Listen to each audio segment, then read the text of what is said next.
Hi, everyone. Welcome to a remote ELA lesson on the historical context for our new novel, Roll of Thunder, Hear My Cry by Mildred Taylor. We began talking about the historical context of this book earlier in the week so that we have a clear understanding of the conditions in which this story takes place. So, we're talking about the economy during the time that this story takes place. We're talking about politics, who is in power, what laws were in place. We're talking about the social aspects of what life was like back then. How were people treated? What were the cultural or social norms of the time? And what else was happening around these characters that may have influenced their behavior, what happens to them, or the way that they think and act in this book. So far, we've talked about the Great Depression, which, if you remember, was the greatest economic downturn in the industrialized world. So it was economic or financial rock bottom for the United States. Unemployment was at about 25%. A lot of people lost all of their life savings. Banks and companies closed across the country. And there were several years where a lot of people in the United States lived in rough conditions because they couldn't afford housing, they couldn't afford to buy groceries, and there were no available jobs for them to get back on their feet. So we've talked about the Great Depression, we've read about it, we've watched a video about it, and we have a pretty clear understanding of both the causes were and what the effects were of the Great Depression.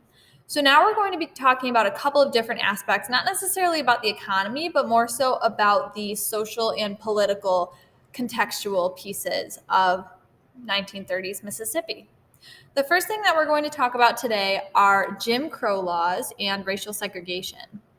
So, Jim Crow laws were laws that existed in the United States in the 1930s post slavery. So, even though the Emancipation Proclamation effectively ended slavery, except for in cases when somebody is convicted of a crime, there were still laws put in place to continue to oppress Black people and formerly enslaved people.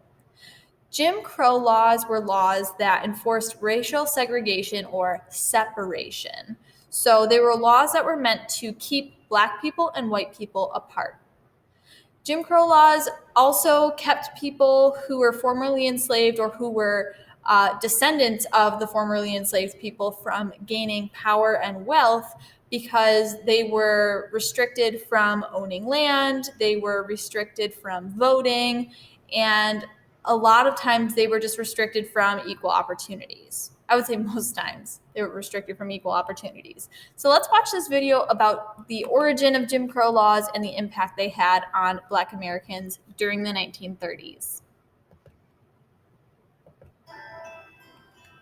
Millions of freed African Americans exercised their right to vote after the Civil War, and they voted for Black legislators who began to fill local and national offices.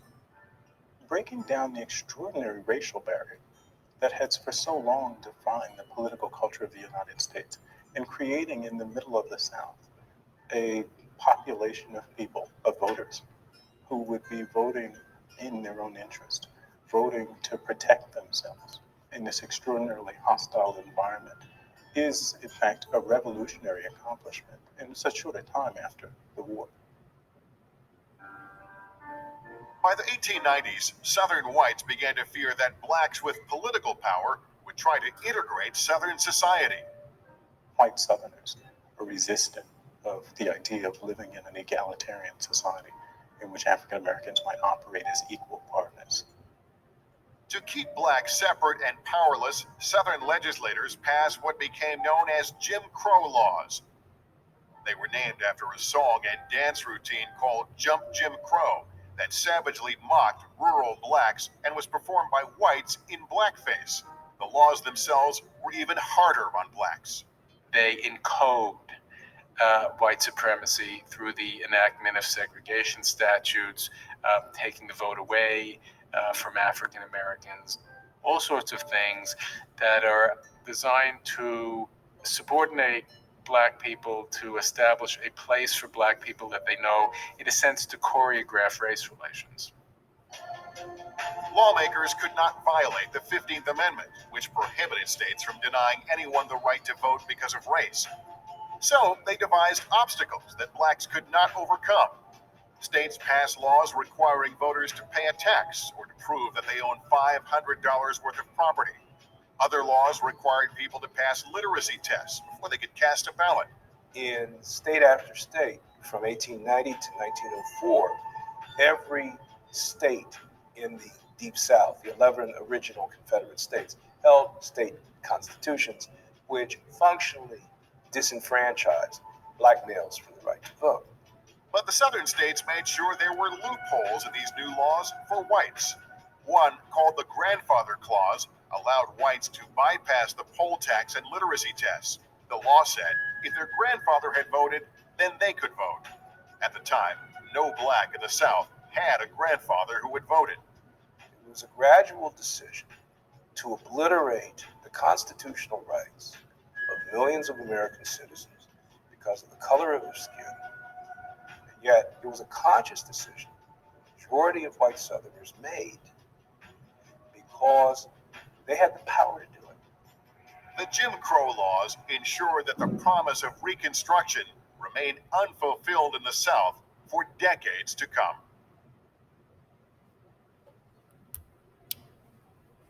All right. So, in summary, Jim Crow laws enforced they perpetuated white supremacy in the United States. They put obstacles in the way of Black Americans that would prevent them from voting to change these laws. They prevented them from having equal access to governmental representation. And in addition to that, as I mentioned earlier, they also dealt with segregation. So Black students and white students went to separate schools. A lot of places had a whites-only bathroom or whites-only drinking fountains. There were doctors who would not see Black patients. So there were a lot of obstacles in place in the 1930s in Mississippi, where our story takes place, that would have directly impacted the Logan family, who are our characters. And you may remember, was mentioned in the video, some of the obstacles that were put into place by Jim Crow laws included things like a poll tax and a literacy test. So if people did not have money to pay the poll tax, and if they did not have an education that granted the ability to read and write, they were not allowed to vote. So that became a huge obstacle for a lot of descendants of formerly enslaved people because of something called sharecropping. Oh, whoops. We don't want to watch it again. Nope, it was a great video, but we don't want to watch it again. All right, let me move my little bubble here so I can go to the next slide. Sharecropping. So sharecropping was a farming system that popped up after slavery had ended. And again, slavery only ended in a general sense. Due to the 13th Amendment, slavery was still legal for people who had been convicted of a crime. So people who were imprisoned could still work, could still be forced to work as slaves. So sharecropping happened in response to the end of slavery in the United States. And it was a system in which formerly enslaved people would be kind of trapped into continuing to work for the people who had captured and enslaved them in the first place. Because when people were freed from slavery, a lot of them didn't have anything to their name. They didn't have any money, they didn't know how to read or write, and they didn't really have the means to go elsewhere to seek opportunities or work outside of what they had been doing, because that's all they had been trained to do. So a lot of the formerly enslaved people who had worked on plantations continued to work on the plantations, and they still were not treated well. And a lot of times they were sharecroppers, which meant instead of getting paid with money, the green, they ended up getting paid with just a small portion of the crop that they harvested. So if somebody was working on a plantation that farmed cotton or potatoes or corn, they wouldn't get a paycheck. And instead, they might get a bag of potatoes or a bag of corn or a bag of cotton. And you may think that in the 1930s, bartering or trading was still a thing, but for the most part, it was not.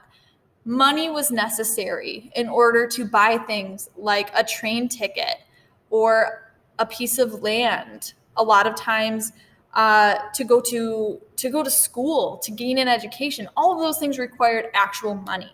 So for all of these people who were formerly enslaved, who had no formal education and no other options, they had to sharecrop, and they could not gain any money from this practice. So this system is another system that was put in place to continue to oppress Black people in the United States. It was denying them the opportunity to seek life improvement. It was denying them the opportunity to go to school or to own property so that they could vote. This was just another form of white supremacy taking hold in the United States during this time. So here's a video on sharecropping. I'm going to move my bubble out of the way again here.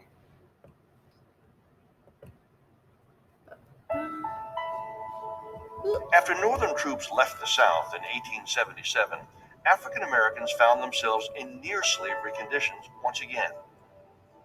Without land of their own, they were often reduced to sharecropping, working the land of their former masters in exchange for a share of the year's harvest.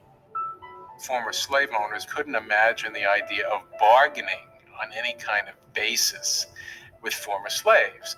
And they believed that the only way they could continue to grow cotton was to force African Americans to work. They had to find some kind of coercive mechanism. The sharecropping system basically allowed farm workers to trade their labor for crops. African American workers, they don't have tools, they can't supply themselves with seed and other equipment. This is supplied by the landowner.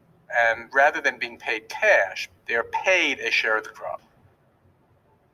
It was the economic structure of sharecropping that allowed near slavery conditions to continue on plantations. Each year you borrow money, and at the end of the year, often you can't pay it back because the price of cotton is falling, and what you get for your crop is not enough to actually pay off your debts. So instead of getting out of debt, they're falling further and further into debt each year. The only way for sharecroppers to pay back their debt was by providing another season of labor to the landowner. They were stuck in place. What it meant was that African American laborers were tied down to certain geographical areas, and therefore they found it very hard to use their shares of the crop or other wages they might get to accumulate any resources and eventually purchase their own land. The system of sharecropping finally ended with the industrial boom of the Second World War. Large numbers of African Americans left the South for factory jobs in the North, leaving behind the farms they had toiled on for generations.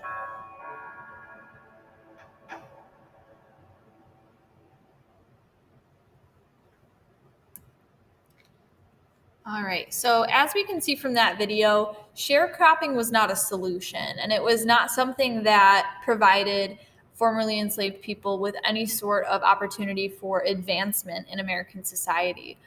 They weren't paid cash. They were given just, the crops they were harvesting. So it was a very insidious, or insidious means evil, way for white supremacists to continue to oppress Black Americans.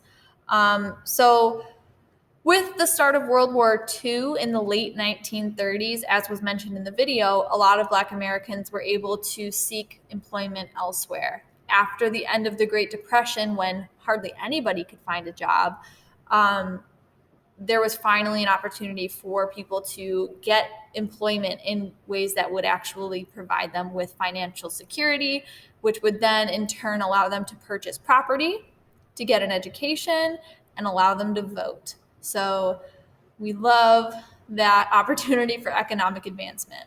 So I'm going to pause there for today. We will finish this slideshow tomorrow in class. But please make sure that you've answered all of the Edpuzzle questions before you turn this in. And if you did not already read the article about the Great Depression earlier in the week on commonlit.org, make sure you read that whole article and answer the questions. If you need help with anything on this assignment or on any other assignments, feel free to email me. My email is jlong@newfanecentralschools.org. I hope you all have a wonderful day, and I'll see you very soon. Bye. Oh my gosh, I'm moving my bubble around. I'm trying to stop this. Here we go. Okay, bye for real this time.